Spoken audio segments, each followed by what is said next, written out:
Bonjour, aujourd'hui je vous présente ma recette pour faire un velouté délicieux de courge ou de potiron ou de butternut.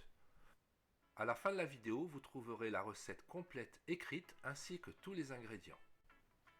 Pour cette recette, j'ai utilisé 1,4 kg de butternut, 2 oignons, 3 gousses d'ail, 3 carottes, 3 belles pommes de terre, un poireau, une branche de céleri, 1,5 cube de poule plus 1,25 litre d'eau, 1 litre de lait, sel, poivre, muscade. La recette est assez facile à faire, il faut compter 1h30 entre la préparation et la cuisson.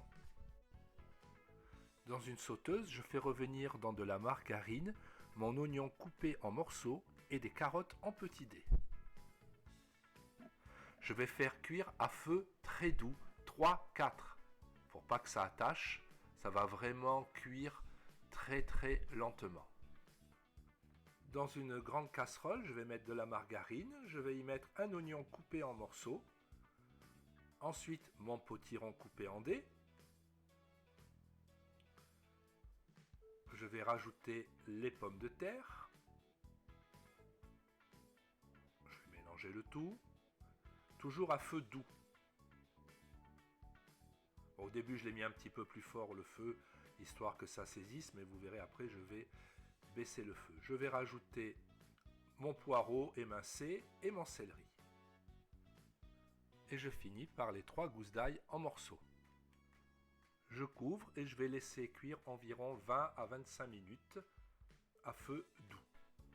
Pendant la cuisson, je vais préparer mon bouillon avec 1,5 cube de poule et 1,25 litre d'eau. Si ma préparation attache, je pourrais me servir du bouillon. Au bout d'environ 20 minutes, mes carottes sont cuites. Je les mélange avec mes butternuts.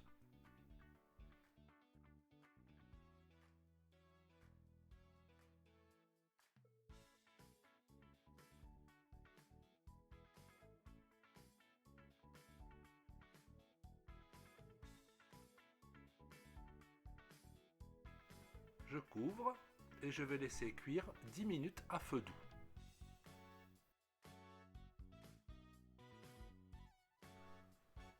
Ensuite, je vais mettre mon bouillon.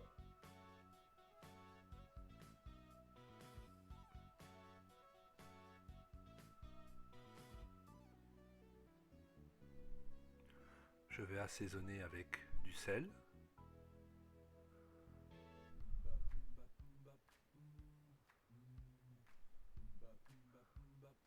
de la noix de muscade en poudre,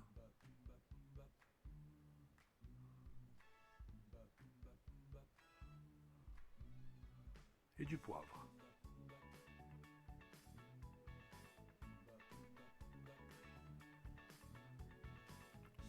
Je couvre et je vais encore laisser mijoter à feu doux 10 minutes.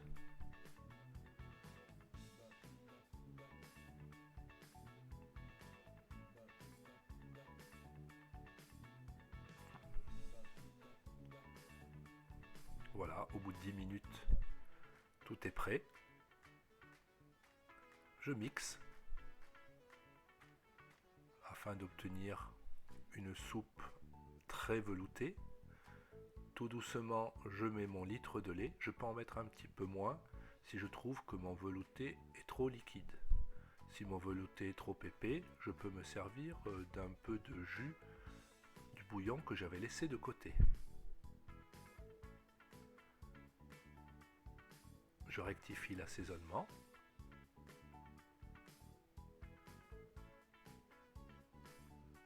Et voilà, c'est prêt. Je vais couvrir ma préparation, réchauffer 10 minutes et il n'y a plus qu'à servir. Une fois servi, je peux mettre du gruyère, des croûtons et de la ciboulette. Bon appétit et à bientôt! Abonnez-vous sur ma chaîne myrecette.com.